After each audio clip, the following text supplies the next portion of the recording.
Hello, good evening, and welcome to the Real Estate Plate. As always, I'm your host, Nick Sakalis, coming to you live from the WGBB studios here in Merrick, New York. And as usual, we are running from behind. It's always a daily grind as far as getting from destination to destination, and especially in the world of real estate. And I feel like that's happening more and more lately, running from one appointment to the other. A lot more appointments are happening. A lot more activity is happening in the real estate world, and more than anything else, people are running late out from their appointments. So every time they run late, they keep me running late, and it's like a domino effect. So apologize about the extra commercials you all had to listen to. I'm sure the sponsors love it, getting some more airtime. But I'm here and ready to talk another topic of real estate. And today, one of the things I really want to dive into is the psychology sometimes affecting real estate. And I'm going to look at it from multiple different aspects. I'm going to look at it from the point of view of sellers, of buyers, and actually the professionals that handle the transaction, including my own profession, which is real estate salespeople. Now, one of the things that no matter what the market, there's always a set type of mentality, and there's a set type of thought process that your average seller has. And this could go all over the spectrum, whether it's in the residential market, whether it's in the commercial market, if it's a person doing a sale, or is it a person that's doing a lease or a rental. There's always a certain type of mentality. And I like to say that sometimes there's a divide of people that are realistic, which is the one end of the spectrum. You have the people that are delusional, which are the completely other side of the spectrum. And then you have everybody in between. Now, the realistic people are easy to understand. They're very analytics and statistical oriented. They understand the nature of what a comp is, and a comp is a comparable to what they're either selling or leasing. And based on those figures and those numbers, that seller could come to the right conclusion of what the right price is. So when I sit down with one of these people that are realistic, and I give them all the numbers and I break down a marketing report for them, and they kind of understand, okay, so I have this type of, I don't know, let's call it a ranch. Okay, so you have a ranch that's selling in an area for about $600,000, and everything around it has sold anywhere in the range of 580 to 525. So going at that 600 number of 599 is right in the middle point. It evens out with the rest of the sales. So it's the right price, and the person takes all that information and processes it and comes to the right conclusion. Now you have that same exact scenario to the other side of the spectrum, which is the delusional person, and you state all the same figures, but that person turns around and says, well, my ranch is so much better than everything else that's sold in the area, I think it's really worth $700,000. Now that's a huge jump from what everything else is selling. Now, if you have a collection of bells and whistles, a couple of things that differentiate you from the competition, something that has added value. Okay, I could see a little bit of a premium, and I could see an adjustment to go on the higher end of the spectrum as far as on a sales price. But if you don't have those extra bells and whistles, those extra things, those intangible type of items that are part of this house, how do you constitute that price? It doesn't make sense. It really doesn't make sense. And some people have to learn it the hard way of going through growing pains and sitting it out, waiting and waiting and waiting and waiting and waiting some more on that possible buyer that will come and purchase their place for that abnormal evaluation and possibly never sell, or just keep waiting and then go down the reduction game and then gradually reduce things little by little, and before you know, 3-4 years have passed by and that seller still hasn't sold their place and has reduced it considerable amount of times. And sometimes these people that when they do the reductions, they don't necessarily make significant reductions. They'll drop it down for $1,000, $5,000, and I'm not exaggerating with that. I see it every day. It's crazy. These are the things that I find to be the most difficult things to try to help somebody with their thinking, because you can't get into somebody else's head. You can only explain and basically lay out everything and all the facts to the person. And if that doesn't work, then you're kind of in a very difficult position. That being said, you do have a gray area as well. You have the people that have a little bit of information, so they know a little bit, but they also have a lot of that owner pride, and they also know that they've spent a lot of money on their home over the years in updates, in change of decor, in maintenance that was required, but don't necessarily realize that a lot of things that they did doesn't necessarily alter the value of their home or their property. Maintenance is not an upgrade. If your boiler breaks down, you need to replace the boiler. If the roof is leaking, you need to either repair the roof or put another layer or replace it altogether. These are things that are absolutely necessary. So a window breaks, you have to replace the window.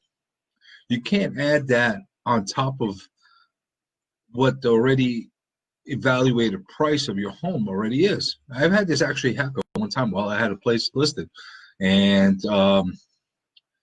I had a person that we were ready to go into contract. We went through the process, and their roof had started to leak at that point, and the buyers found it during the inspection. So we had to do, obviously, the first thing was to repair the roof to stop the leak from causing any additional damage to the house. But when we figured out what needs to be done, the buyer still was willing to go forward and make the purchase as long as the seller was willing to repair the roof. Now, the roof repair cost the seller approximately $5,000, and it wasn't a new roof. It was basically putting another layer at that point on top of this. It was a while ago, so my prices are a little off of what the market is dictating today on these type of repairs. But back then, it ended up costing them $5,000 to repair the roof, and the seller wanted the buyer to add that to the purchase price. Well, as you could tell, the buyer was not happy about that. The buyer basically said, I made the deal based on a roof that was free of leaks. I went through the inspection process, and there was obviously a leak coming in from the roof. I didn't ask them to replace the roof completely. I just asked them to repair it, and that's what the owner did at that point. To ask that buyer to pay for that, you could always ask for things. It was a little bit on the ambitious side, and that deal ended up falling apart because the seller refused to go through with the deal. No matter how much common sense we try to talk into him, he refused to go forward with the deal and said, we're going to find somebody else that's going to pay us more money. Now, forward over 3 months from that point where that deal fell apart, and oh, by the way, the buyer immediately went and found another place and ended up closing before that 3-month period was over that we're forwarding over to at this point. And we're 3 months away from that deal falling apart, and the seller's getting very few offers coming to the table.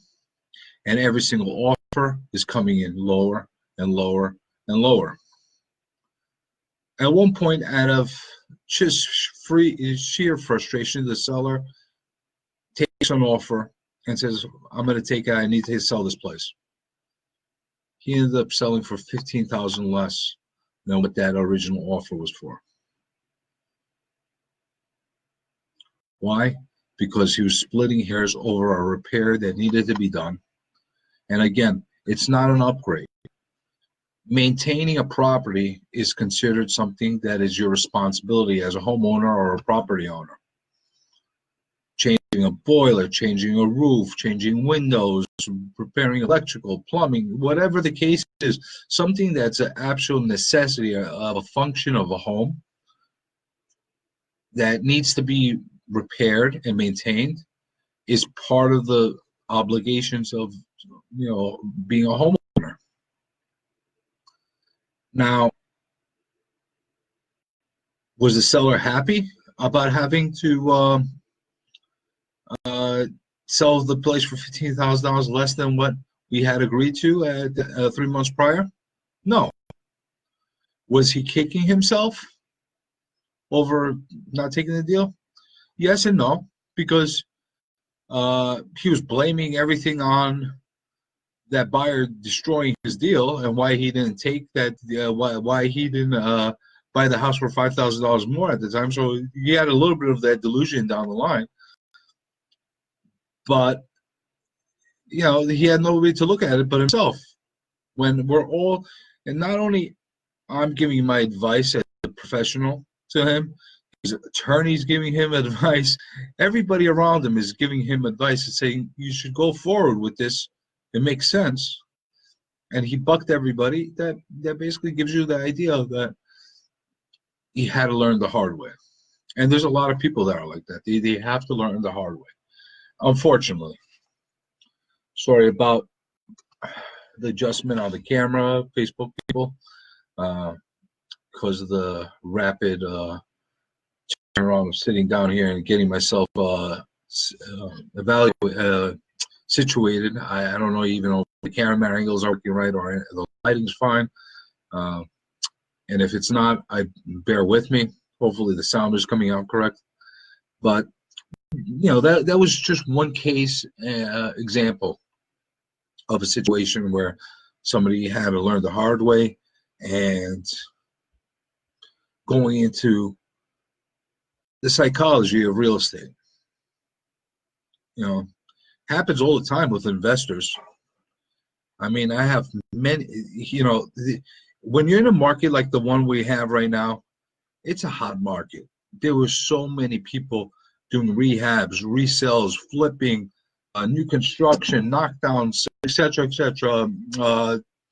taking apartment buildings and rehabbing the apartments and then reselling them at higher multiples. I mean, there's so many things that have been going on, and there's a lot of Johnny-come-latelys that came to the party that may or may have not been qualified to be flippers or professional investors that resold properties, and they made a lot of mistakes. Number one mistake that is made is overpaying when you're buying. I'll tell you one key thing about real estate. You make your money when you buy. I'm going to say that again. You make your money when you buy. What does that really mean? That really means if you buy at the right price and you buy at a correct evaluation, you will make your money when you're selling. But you can't reverse that if you overpay to start with. So you have to do your homework. You have to know your market. You have to understand what's going on around you. You have to know what the comps are saying. You have to know what the scope of work that you'll have to do to the property is. And you have to have a budget. And you have to have the right team around you in order to keep yourself on schedule and actually keep to that budget. Now, a lot of the Johnny-come-latelys came in outbidding everybody else just to get themselves a piece of this market. And some of them made some money. Some of them little slivers. Some of them made home runs. You got lucky. But a lot of them got way over their heads, and they did not realize what they were getting into. And it's a very difficult position to as a professional, as their advisor, to see them bleeding and losing money on these purchases. And the most you could do for these people is to make them as whole as possible and make the loss as small as possible, and maybe even break even. That way, they could walk away with their heads up. It's a very difficult position, and it happens all the time. And I deal with people like this on a daily basis, where they basically overpaid for the property. They overdeveloped the property.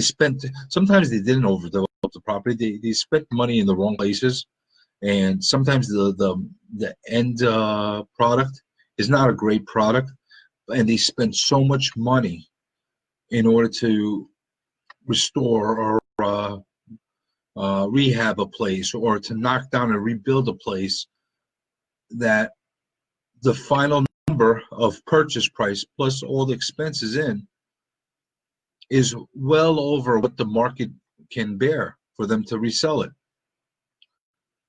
And it's a really tough position for them, because maybe they've taken a loan on the property. Maybe they've taken a construction loan. Maybe they borrowed hard money for a short-term basis in order to get this project running.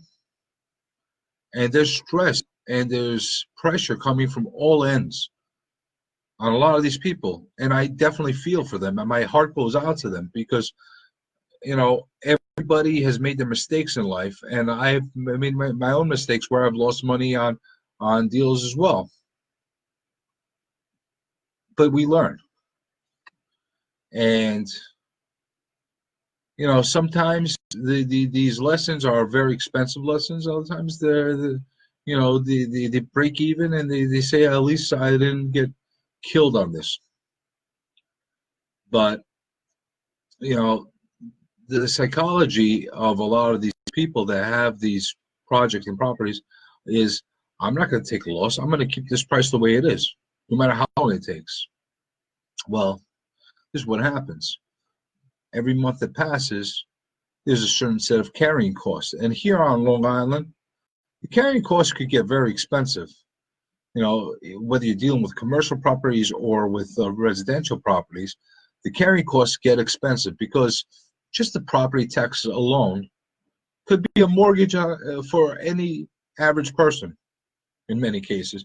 If you got a place that has a $30,000-$40,000 tax bill attached to it, that's a hefty amount that you're going to be paying on a monthly basis just going out. Then you have utilities. Then you have maintenance costs. Then you have insurance costs. If you have a loan on it, you gotta make sure that the note is being paid. plus whatever interest you're paying. If you're doing hard money, you might be getting 7, 10, 12%, 14%. I've seen hard money loans given out. And so there's a lot of added cost. So sometimes the answer is I need to cut my losses. As hard as a pill is to swallow, sometimes cutting your losses is better than continue to keep throwing good money after bad. You know, it doesn't work for every single market, and it doesn't work for every type of property, because some properties just take a little longer than others, and outside factors do affect certain communities, certain areas, certain regions.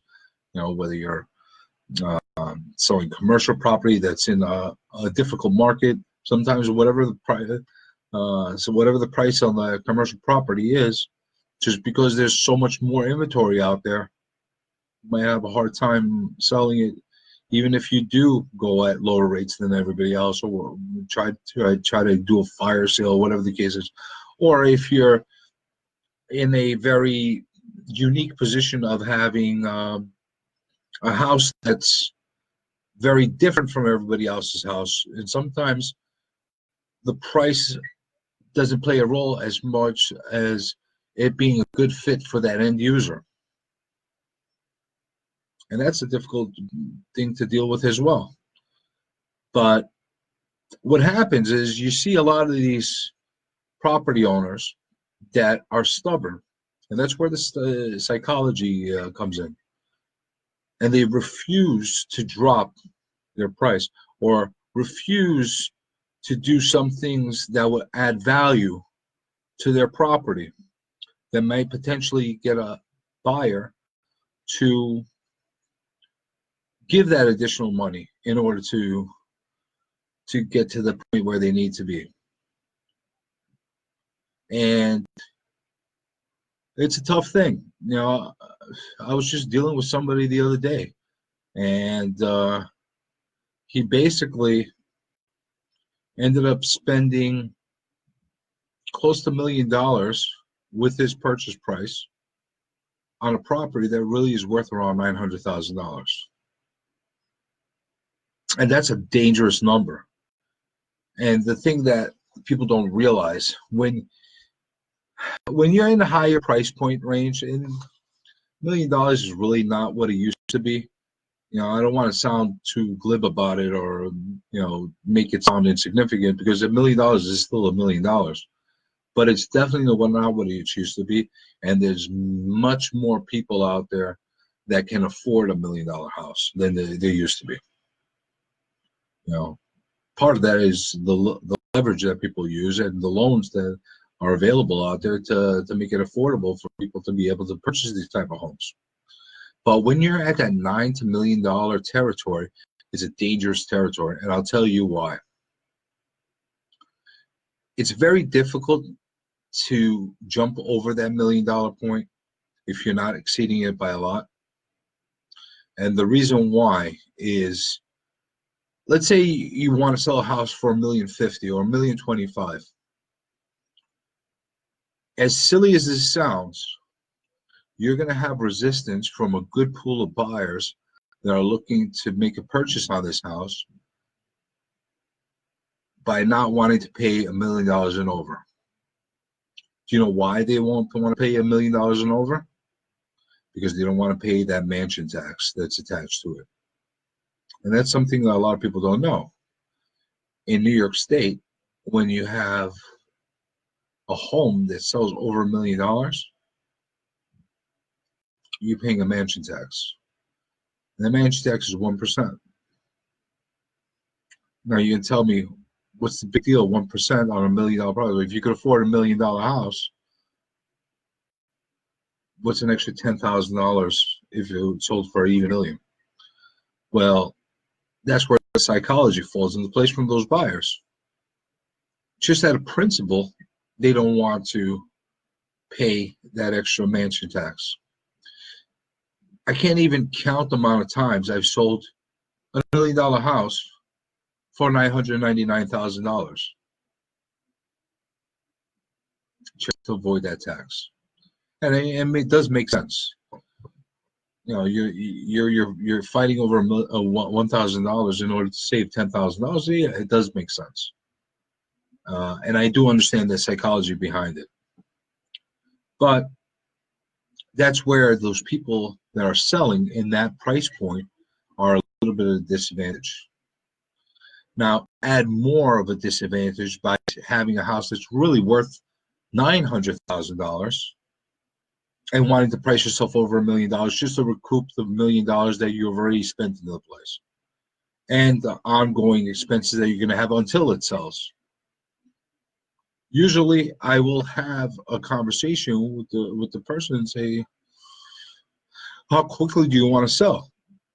If you don't want to sell, if you have all the time in the world, then we'll try to achieve your number. I advised against it, but you could try to achieve it. But if you're telling me you have to sell yesterday and you have a lot of pressure on you and a lot of additional expenses on this place ongoing, then you need to price it at the right price. And a lot of people won't take that advice. And they have to learn the hard way. And then you have months pass by, weeks, months, sometimes even longer than that. And the expenses are piling. And what ends up happening? The house ends up selling for not $900,000. It might end up selling for $800,000 at the end of the day, because now it's been sitting on the market forever. And now people that are looking out to buy it are using it against you and trying to leverage your desperation, so to say, against you and trying to get it even for less money. It's a tough position.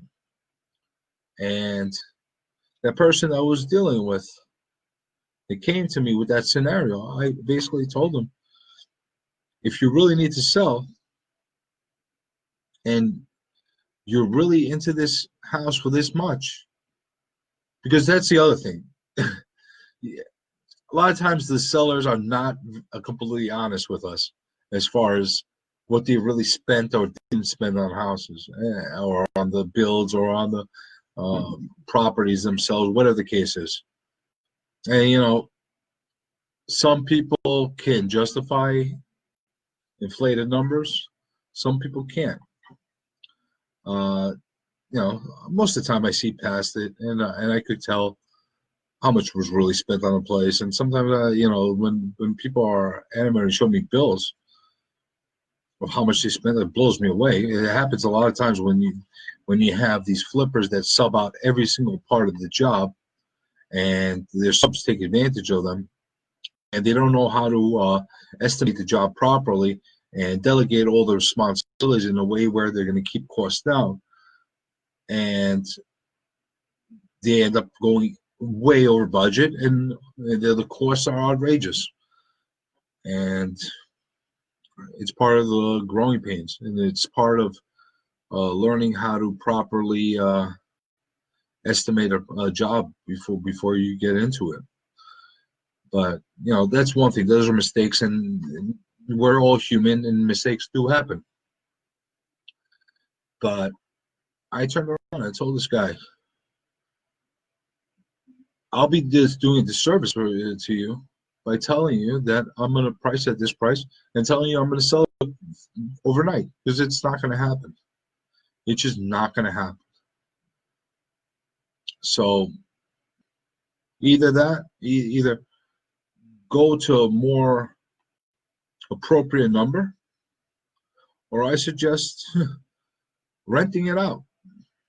And that's a bad word that a lot of agents don't like to use when somebody's coming to them to make a sale. But, you know, I always give that as an option to somebody. If you're in the position where you're so into it and you refuse to take a loss on the property, and some people just out of pride refuse to take a loss on the property, and then you have other people that are so over leveraged on a property that they can't afford to take a loss, because if they take the loss, they're going to have to not only sell it at a loss, they're going to pay money out of pocket after they sell it. And they may or may not have that money to pay. So that puts them in a bad position. So I always put out the rental as an option. If you could rent it out just to cover your expenses, your monthly ongoing expenses on the property, just to maintain it, just to keep it afloat until you could figure out how to get it sold, or if the market turns, or whatever the case happens, then I will take that option. And at least they are not getting as hurt as they could get hurt. And I know it sounds very scary what I'm talking about, and I know that it's not the most favorable approach to go about it, but it's an option. And sometimes the psychology of the person that you're dealing with on the other side says, you know what, I'll do it. But they also don't know what they're getting into by becoming a landlord. That's another scope of it altogether. And I'm not even going to get into landlord psychology, because I could go on for days or weeks as far as the completely different mentalities coming from all over the place, whether you're retail landlords, apartment building landlords, strip mall, you name it. They all have I should actually go into detail on that on another show, and just kind of give you highlights of how certain landlord mentalities are when approaching their property, as far as maintenance, as far as how to deal with their tenants. It's just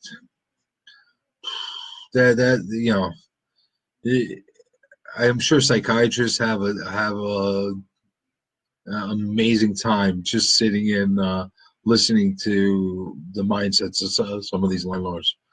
But that being said, going the rental route might not necessarily be the most to keep their personal sanity together, but it's an option. And I am not necessarily pro one way or the other, but everybody has to look at their pockets and be able to understand that. So, like I said, my role many times is to be a psychologist or psychiatrist with people. And on the other side of the spectrum, when you have your buyers, they have different mentalities as well. Their mentalities go in different ranges.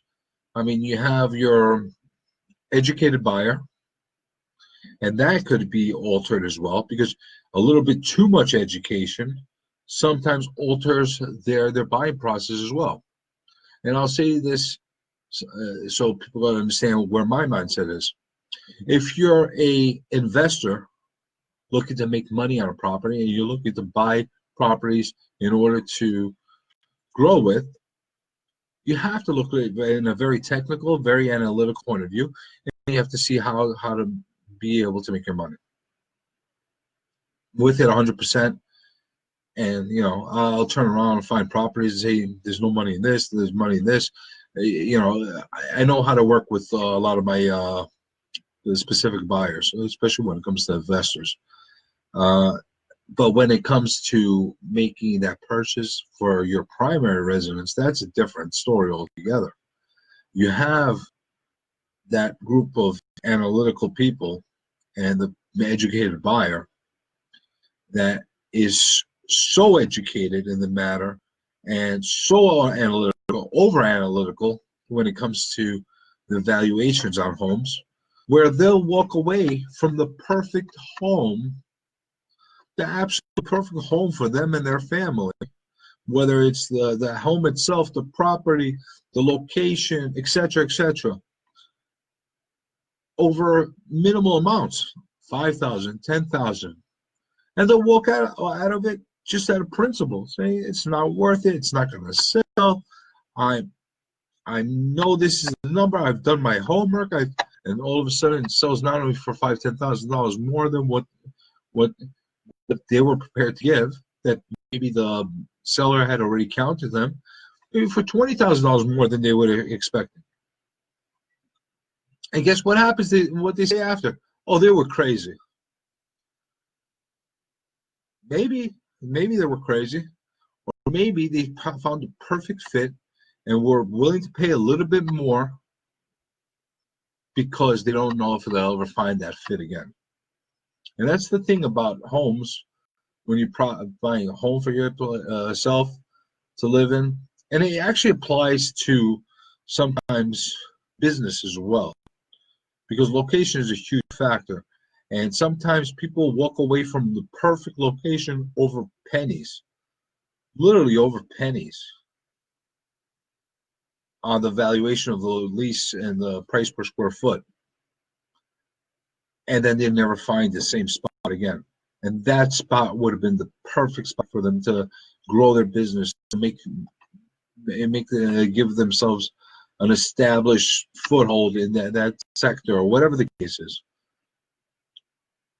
Or that buyer that found that perfect home that fits 9 out of 10 things on their checklist. You know how difficult it is to get 9 out of 10 things, or let's say 10 out of 10. But I can't say 10 out of 10 because for them that price is one of those 10 usually, and they refuse to pay that extra sum in order to get it. But my point is, from a psychological point of view, a lot of people will walk away from these homes that are ideal for them over insignificant amounts when you're looking at the big picture. You have another group of people that they know the value and they'll buy it, and they'll be right on target with it, and they'll make sure that they jump on the opportunity when it arises. And I do not believe that there's enough of those people, because I'm usually dealing with the other side of the coin.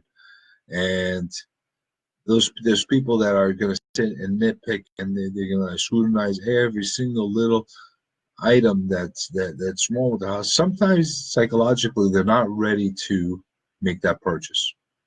There's something holding them back. There's something that's giving some resistance to making that final plunge and making that purchase. Now, what that something is ranges.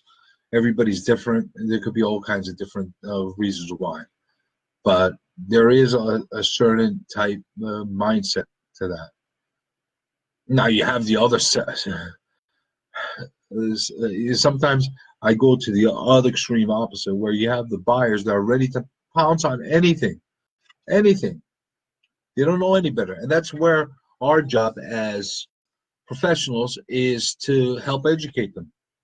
If you're working as a buyer's rep, and whether it's an investment or primary home or whatever the case is, it's our job to educate them and kind of give them the comps on the area and help them understand what the value is.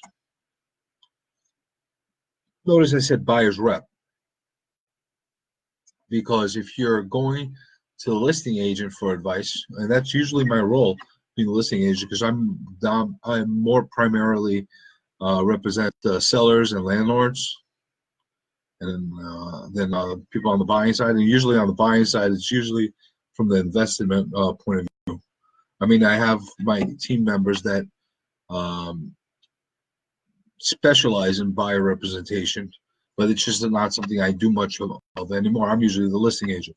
But if you're going to the listing agent expecting to get the best deal out there, or for them to work hard to get you the best deal, you're going to the wrong place, because the listing agent's primary job is to get the best possible deal for that owner and landlord in both price and terms. And I say price and terms because sometimes the price might be lower, but the terms are great, and you have to take that into consideration. So that's our job. But occasionally when I do go with the buyers, or when I did go with the buyers in the past, you had a certain set of buyers that would literally pounce on anything. They want to put offers on anything. They're ready to go for it. And sometimes I had to rein them back in and say, hold on a second. I think you should see some other houses before you make that definitive decision. And, I'm sure there's plenty of agents and brokers out there right now that are listening. They're saying, Nick, you're out of your mind. You want to buy the house? Let them buy the house. You're not doing the right job if you're looking at it from the buyer's end of the point of view. You're not doing your job right by not educating them and informing them about what other options there are. Of course, we all want to make the deal. We all want to make the deal happen and make the sale and get paid. That's why we're in this business. But you have to commit. You have a fiduciary responsibility, and you have to educate. You have to inform. You have to show your loyalty to the people that are loyal to you. And if you have buyers that are going out there loyal to you and they're going to see I don't know how many places and they're looking to you as the definitive answer, you need to do everything you can to basically make them understand the value of what they're doing, help them in every way possible. And I think if you take that approach, you will help them in. But, I've had other people, no matter what I've told them, it's like talking to the wall. I think you're making a mistake, kind of thing. They buy it anyway. And a lot of times I'll get the call later on, and they'll basically turn around and tell me, Nick, you were right. Or not say anything, but I'll know they're right just by the results. Sometimes it's that kind of situation. But, it's really a funny thing as far as how much psychology plays a role in this business. It really does. And honestly, that's one of the things that make this job really interesting and keep me engaged every day. Just understanding the mindsets of people. I never went to college for psychology or psychiatry, but I'm definitely getting my fair share of that part of education throughout all these years of sales. And not only the years of sales that I been, selling homes and listing homes and that kind of thing, but all the years I've been managing property as well. When I get into psychology, I slowly jumped into what the mindsets of certain landlords are. You got to see the mindsets of a lot of tenants. That's another, that is another Pandora's box. I don't know what you want to call it, big bag that you never want to open up, because there is so much that is involved in that. And, sometimes it's psychology. Sometimes it's almost like you're playing politics from both sides of the table with the landlords and tenants. And there's definitely a mix and a mindset that makes things very interesting, sometimes frustrating, sometimes odd, and it's just insane. I mean, we just had a eviction process last week on one of the properties that I manage, and the tenant, after numerous notices, time and time again, had gotten notices about the eviction happening, never responded. At the end of the day, they got clear to get the landlord got clear to get the marshal over there, and the guy was still on. Like the door locks were changed. The place was locked. They got into it. They took possession of the property along with all the items that were in there, and they had a 30-day notice to get rid of all the property, all the personal property. But even after all that, the tenant still didn't even know what was happening. It's just so weird sometimes. The mindset, the mentality, uh, the approach.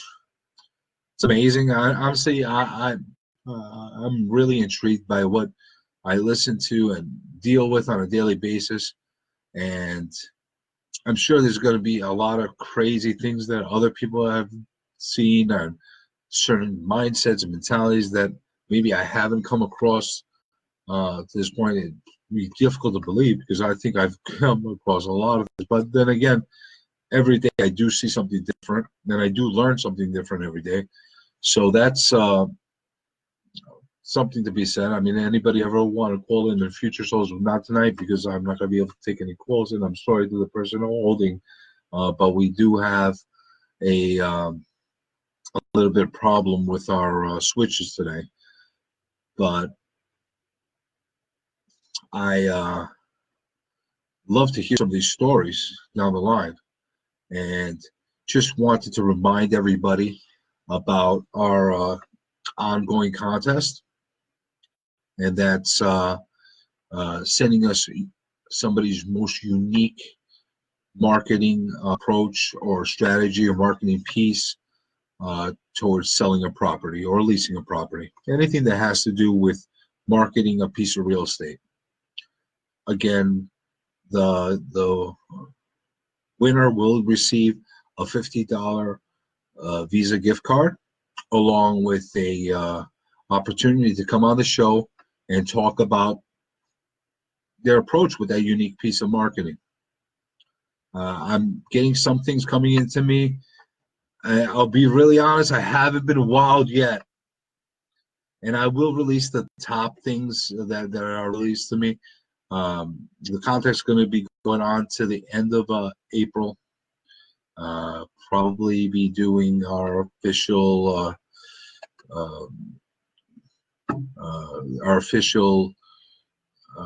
winner announcement on the first Monday of May, which falls on May 6th. And I will let everybody see a little bit of what I'm getting. But honestly, people, I'm not being wowed by the stuff that I'm getting. It's kind of bland. It's kind of normal. We need to see stuff that's a little abnormal. We need to see stuff that's interesting, good, bad, and everything in between. The contest is for the most unique, and not cookie cutter, not run of the mill, unique. So we want to see unique marketing coming towards us. And just on that note, we're at the end of the show. I'm going to wish everybody a good evening, a great week, and we'll definitely be back again this time next week, just like every Monday between 6 to 7 on the Real Estate Plate. Thank you all for listening.